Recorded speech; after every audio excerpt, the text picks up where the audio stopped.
কবিতাটির নাম অনামিকার দেশে। এই কবিতাটি প্রথমে দ্য নেমলেস কিংডম এই নামে আমি লিখি আমার নতুন বই রিটার্ন টু মাদার, যেটা লেখা হচ্ছে তার 14 অধ্যায়ের শেষে। পরে বাংলায় অনুবাদ করে ওই কবিতাটির নাম দিয়েছি অনামিকার দেশে। অনামিকা কে?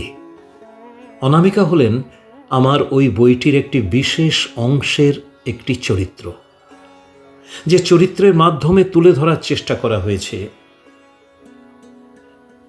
মানুষের নাম মানুষের জীবনের কত বড় প্রতিবন্ধ। অনামিকা এমন একজন মানুষ যিনি তার নামের সঙ্গে সংযুক্ত ছিলেন।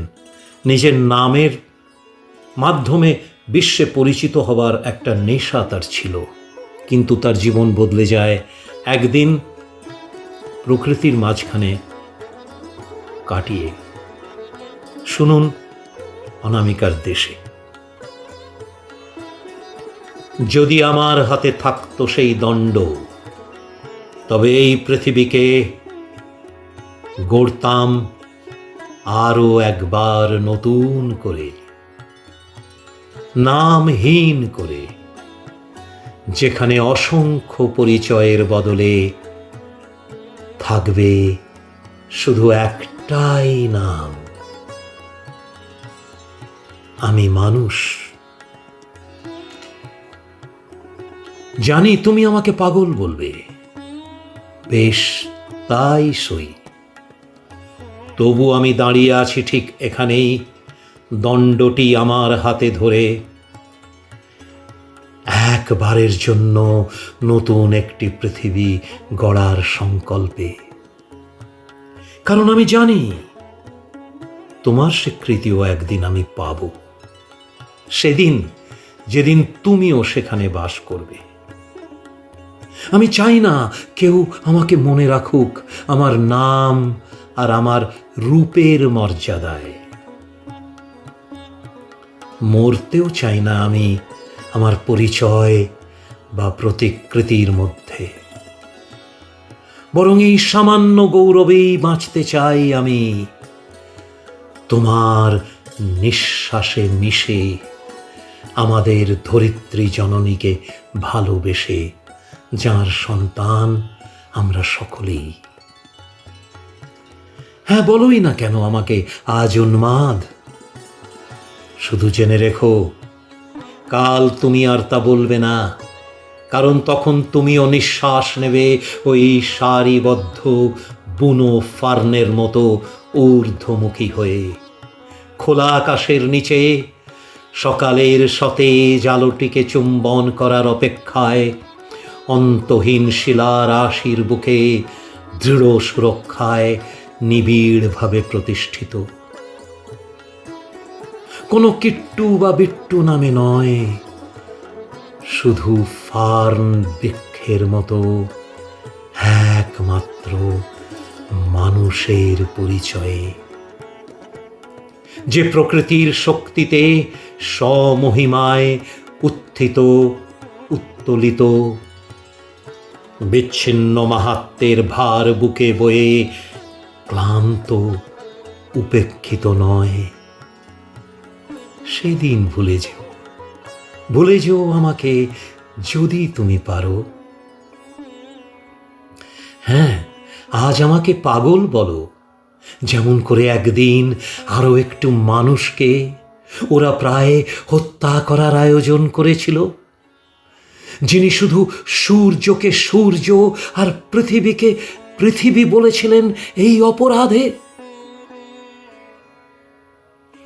ধরিত্রী মায়ের এই চিরন্তন দূত, তিনি কি তাঁর কর্মে আজও বেঁচে নেই আমাদের মধ্যে? তেমনি আমিও বাঁচব তোমাদের নিঃশ্বাসে, তার মতো আরো একজন হয়ে।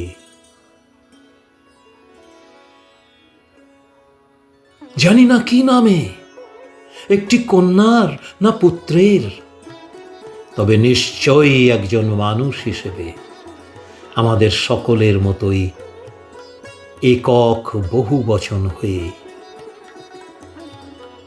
শোনো, একটু থামো তুমি, একটু ডুব দাও এই পবিত্র কল্পনায়। একটি হরিণের মতো তার গোষ্ঠীর মাঝে দেখো দেখো, ওরা কেমন নামহীন অথচ সম্পূর্ণ। ওরা কি কখনো বিফল হয়েছে তাদের আপনজনকে ভালোবাসতে? নাকি তাদের বেঁচে থাকাটাই স্বতঃস্ফূর্ত আনন্দের বাসর ঘর?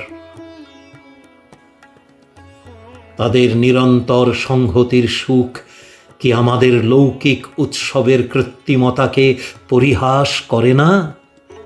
দেখো না কিভাবে তারা শান্তিতে চড়ে বেড়ায়, অনায়াসেই স্বাভাবিক অস্তিত্বকে সমাদর করে। ক্ষণিক পরিচয়ের সৌজন্যের ধার ধারে না তারা, চিরস্থায়ী বন্ধুত্বে গা ভাসিয়ে বাঁচতে জানে। অস্থায়ী পরিচয়ের প্রহসন সাজায় না বারবার।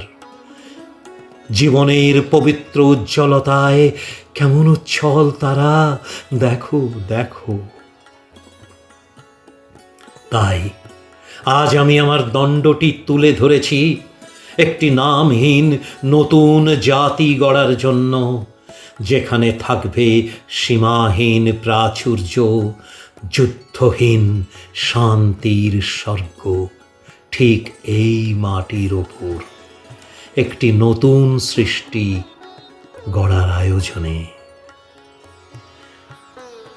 যেখানে আবার কেউ না কেউ না হয়ে ওঠে বিশ্ববিজয়ী দুর্দম আরও একজন সিকান্দার, আরও একজন অত্যাচারী ফুয়েরার, আরেকটি দুর্বার সেনাবাহিনী যারা নিষ্ফল দুঃসাহসে বিশ্ব জয় করে আমার মাকে পদদলিত করার আস্ফালন করবে।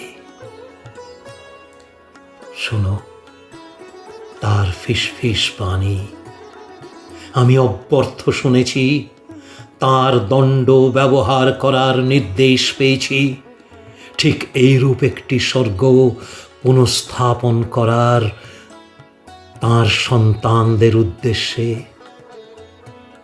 তাঁর অসংখ্য ক্ষুদ্র দেব শিশুদের জন্য নামহীন স্বাতন্ত্র্যে ঐক্যবদ্ধ, আর তাঁর সাথে চিরন্তন অনুগ্রহে লালিত অনামিকার দেশে।